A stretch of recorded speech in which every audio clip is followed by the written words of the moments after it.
Breaking news. Begum Khaleda জিয়ার জন্য ব্রাহ্মণবাড়িয়ার কসবায় জিয়া সাইবার ফোর্সের বিশেষ দোয়া ও মাহফিল অনুষ্ঠিত। শারীরিক অবস্থা সংকটাপন্ন। বিএনপি চেয়ারপারসনের সুস্থতা কামনায় কসবায় জিয়ার অনুসারীদের আবেগঘন মোনাজাত। কসবা থেকে ভয়েস অফ বাইক নিউজ মিডিয়ার প্রতিনিধি জানাচ্ছেন বিস্তারিত।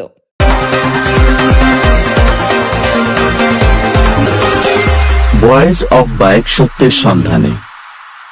বিএনপি চেয়ারপারসন ও সাবেক 3 বারের প্রধানমন্ত্রী বেগম খালেদা জিয়ার রোগ মুক্তি ও সুস্বাস্থ্য কামনায় ব্রাহ্মণবাড়িয়ার কসবায় বিশেষ দোয়া মাহফিল অনুষ্ঠিত হয়েছে।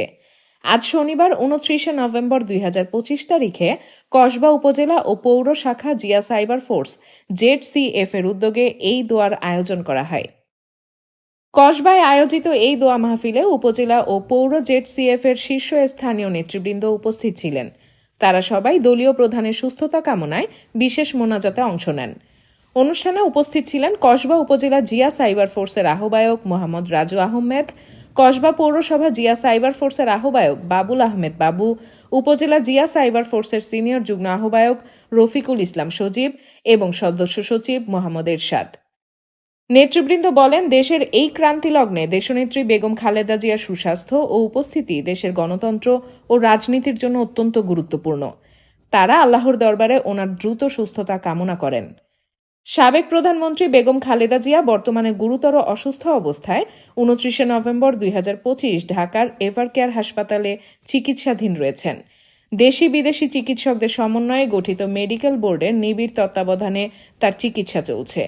তার শারীরিক অবস্থার অবনতির খবর ছড়িয়ে পড়ায় কসবা সহ দেশ জুড়ে দলীয় নেতাকর্মীরা উদ্বেগ ও উৎকণ্ঠার মধ্যে রয়েছেন। সবাই মহান আল্লাহ তাআলার কাছে দোয়া চেয়েছেন। Dahlia Nasrin, voice of bike news media. রব্বুল আলামিন বেগম খালেদা জিয়াকে আপনি সুস্থতার নিয়ামত দান করে দিন, ওনাকে নেক হায়াত দান করে দিন।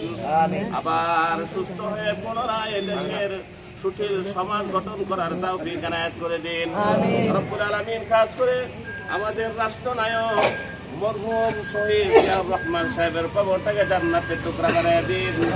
ওনার ছেলে আরাফাত হোসেন কুকু সাহেবের কবরটাকে জান্নাতের টুকরা বানায় দিন।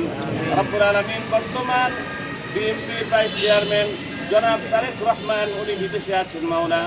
এই কঠিন পরিস্থিতির সময়, যে সময় মায়ের পাশে সন্তান থাকা দরকার ছিল, কিন্তু বড় আফসোস অনুতপ্তের বিষয়, আমাদের এই দেশের দাজ্জাল প্রকৃতির এবং জালেম প্রকৃতির স্বৈরাচারী শাসক শেখ হাসিনার এই নির্যাতিত নিপীড়িত লাঞ্ছিত অপমানিত হয়ে রব্বুল আলামিন উনি দেশের বাহিরে আছেন মাওলা। আজ এই কঠিন সময় মায়ের পাশেও উনি থাকতে পারেন নাই।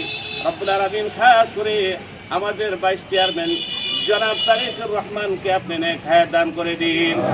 পীরের বেশে আবার এই বাংলাদেশে সেই বাংলাদেশকে পরিচালনা করা তৌফিক এনায়েত করে দিন।